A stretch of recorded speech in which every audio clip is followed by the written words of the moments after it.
Słuchajcie, jest mokro, jest zimno, chyba 3 stopnie, ale wziąłem do testów kabriolet. To będę testował kabriolet.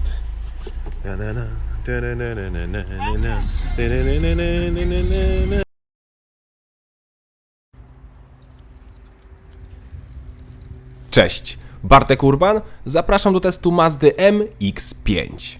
Mazdę MX-5 chyba nikomu nie trzeba przedstawiać. To najpopularniejszy roadster na świecie, który już za życia stał się kultowy, czy tam legendarny.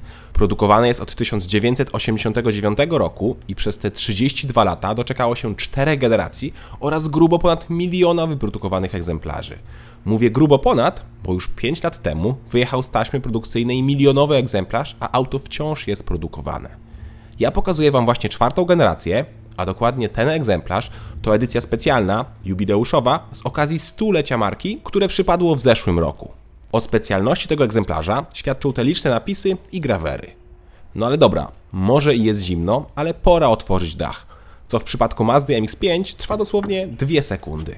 Poważnie, możecie liczyć. Gotowi? Ja już, a Wy?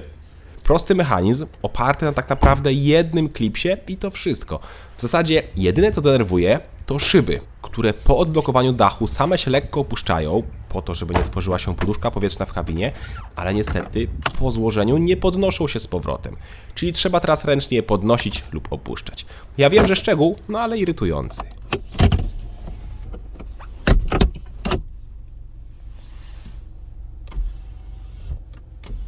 Poza tym wersja jubileuszowa MX-5 zawsze jest biała i zawsze ma taki czerwono-wiśniowy dach ze skórą w takim samym kolorze. Muszę przyznać, że bardzo smakowite połączenie. Samo auto też jest chyba ładne. Z pewnością wygląda jak zabawka. No i w sumie jest niewiele większy niż zabawka. MX-5 ma poniżej 4 metra długości, a dokładnie 3915 mm długości, a wysokość to zaledwie 1230 mm. Jazda koło dużych SUV-ów no jest naprawdę przerażająca. Z tak małymi wymiarami nie powinien dziwić też mały bagażnik. Chociaż jak mam być szczery, myślałem, że będzie jeszcze mniejszy. Ten ma pojemność 130 litrów, więc da się tam coś wrzucić. W ogóle to zobaczcie, jak nisko i niewygodnie zamontowany jest przycisk do otwierania kufra. Niemal trzeba się położyć, żeby go otworzyć. Jeszcze gorzej jest z miejscem w kabinie, gdzie ja się nie mieszczę. Poważnie, zobaczcie na linię głowy i górną krawędź szyby. Z zamkniętym dachem moja łysina wbija się w dach, a mam 186 cm wzrostu. Fakt. Lubię siedzieć dość pionowo w autach, ale tutaj nawet odchylenie niewiele w moim przypadku pomagało, bo musiałbym niemal leżeć. No to nie jest auto dla mnie, ale też trzeba to samemu sprawdzić, bo niektórzy mają dłuższe nogi, a właśnie krótszy korpus przy takim samym wzroście. Aha, i na miejscu pasażera jest jeszcze gorzej z miejscem, bo podłoga ma wybrzuszenie, które tak naprawdę jest obudową skrzyni biegów i która mocno przeszkadza pasażerowi. Same fotele są wygodne, w opcji mogą być podgrzewane, a także i mogą mieć głośnik w zagłówku. To akurat jest super w przypadku MX-5, bo w kabinie jest bardzo głośno, ale o tym będzie później.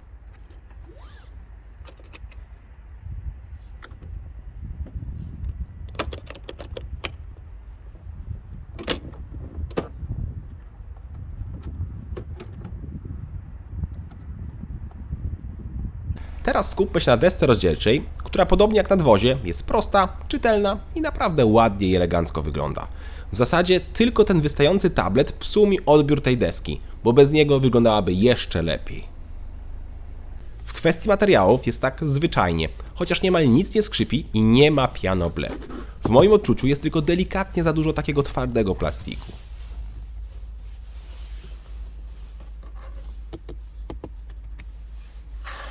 To, co mnie zdziwiło, to ilość schowków w kabinie. Może i nie ma schowka przed pasażerem, ale jest na przykład spory zamykany na klucz schowek między fotelami, dalej są 2 zamykane schowki za fotelami oraz mały schowek w podłokietniku. Są też miejsca na napoje, które są opcją i które możemy zamontować albo na środku, albo na przykład tutaj przy nogach pasażera. A propos nóg pasażera, to zobaczcie, gdzie jest gniazdo pod zapalniczkę. Wszystko fajnie, tylko na przykład siedząc w środku, no nie ma co zrobić chociażby z kurtką.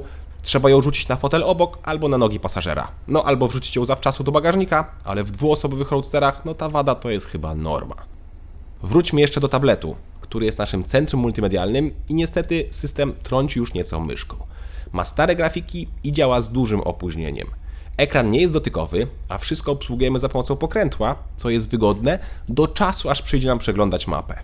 To przy użyciu pokrętła jest dość trudne. Tak jak mówię, lepiej bym się czuł, gdyby tego ekranu tutaj w ogóle nie było. To byłby taki idealny minimalizm, idealna prostota. Miło za to, że mamy klasyczne pokrętła do klimatyzacji oraz klasyczne zegary. Wielki obrotomierz na środku, po prawej mniejszy prędkościomierz, a po lewej jest komputer pokładowy. Prosto i czytelnie. To mi się podoba.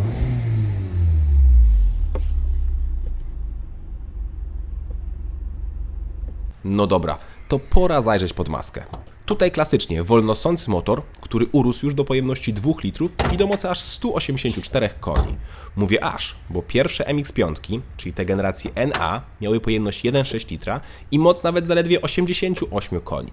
Aha, i w historii MX-5 zdarzał się też uturbiony model z rodziny Mazda Speed w drugiej generacji NB. Wyprodukowano około 2200 sztuk takich egzemplarzy, więcej podobno się nie udało, bo spłonęła fabryka. Dodatkowo obecna generacja, czyli ta czwarta ND, poza silnikiem 2.0, występuje również z jednostką 1.5, ale nie jest już dostępna na naszym rynku. My mamy tylko 2.0 rzędową czwórkę, która tak oto brzmi.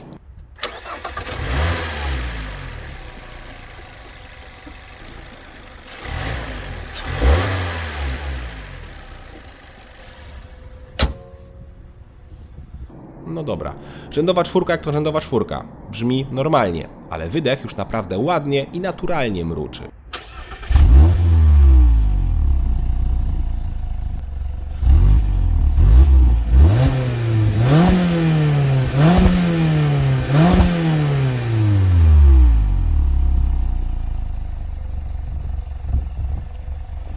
I ten mruk słychać bardzo dobrze w kabinie, bo jak się domyślacie, szmaciany dach nie jest idealny do izolowania nas od otoczenia.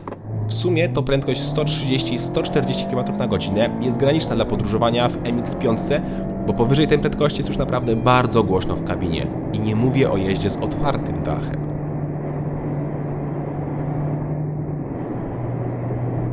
W ogóle to nie mówiłem o tym jeszcze, ale MX-5 od pewnego czasu występuje też w wersji RF, czyli Retractable Fastback, co oznacza elektrycznie składany twardy dach. Tak samo jak MX-5 występuje z 2 rodzajami skrzyni biegów. Możemy mieć automat lub manual. Ale ja nie wyobrażam sobie, żeby kupić to auto z automatem, bo manual jest po prostu idealny. Skok lewarka jest krótki, biegi chodzą z dużym wyczuwalnym oporem, ale też z bardzo dużą precyzją, a zabawa drążkiem jest cudowna. No aż chce się wachlować i wachlować. Dodajmy do tego, że samochód ma napęd na tył i w serii dostajemy mechanizm różnicowy tylnej osi, a w głowie powinien nam się już rodzić widok idealnego auta do łykania zakrętów i to w dużej mierze bokiem.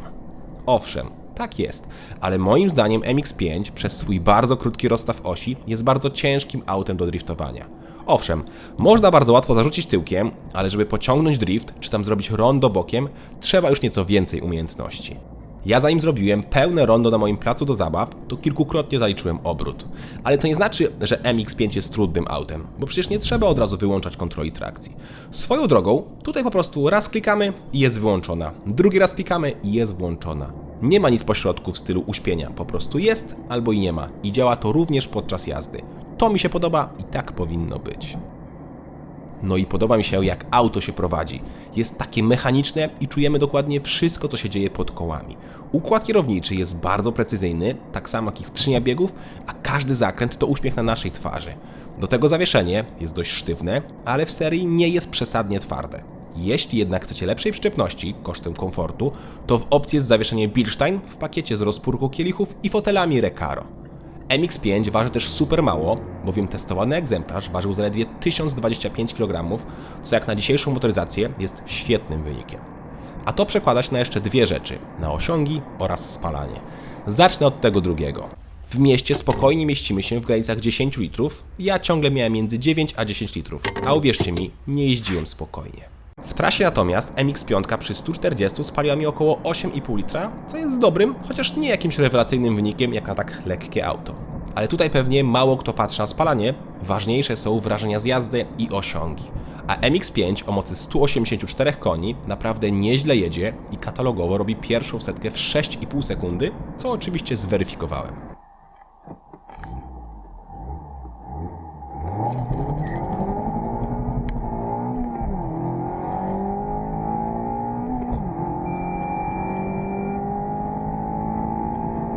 Wynik to 6,3 sekundy, czyli nawet lepiej niż deklaruje producent. Brawo! Trakcja jest naprawdę bardzo dobra, a szpera ładnie wgryza nas w sprincie do setki.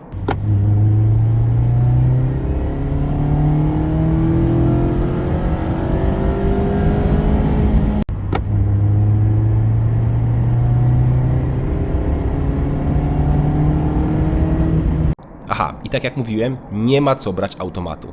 Z nim sprint do setki trwa 7,9 sekundy, czyli niemal 1,5 sekundy wolniej. Ten czas możemy spokojnie spożytkować na przykład na otwarcie dachu. A skoro jesteśmy już przy otwieraniu, to nie ukrywam, że jak zobaczyłem cennik, to mocniej otworzyłem, ale oczy. Niestety MX-5 nie jest już tak tania, jak to miało miejsce kiedyś i dopadła ją drożyzna, tak jak i w każdej innej marce. Obecnie podstawowe MX-5 kosztuje 133 900 zł, a egzemplarz jak testowany to już minimum 146 900 zł i nie mówię tu o wersji jubileuszowej, bo tej już kupić po prostu nie można. Tak jak mówię, jest drogo, ale z drugiej strony konkurencji na rynku ten samochód już nie ma.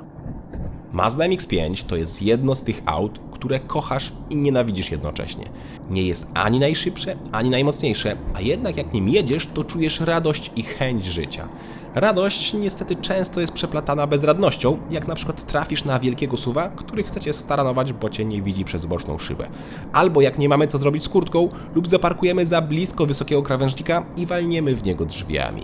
No to nie jest auto dla każdego i to nie jest auto uniwersalne, ale to wie chyba każdy właściciel MX-5. To jest auto, które ma za zadanie jeden cel – dawać radość z jazdy. I to wykonuje w 110%, zwłaszcza w jakiś taki piękny, słoneczny, ciepły dzień. Jazda MX-5, nawet bez celu, to piękna sprawa, oczywiście jak się do niej zmieścimy. Szkoda też, że nowa generacja jest już tak droga. Cześć!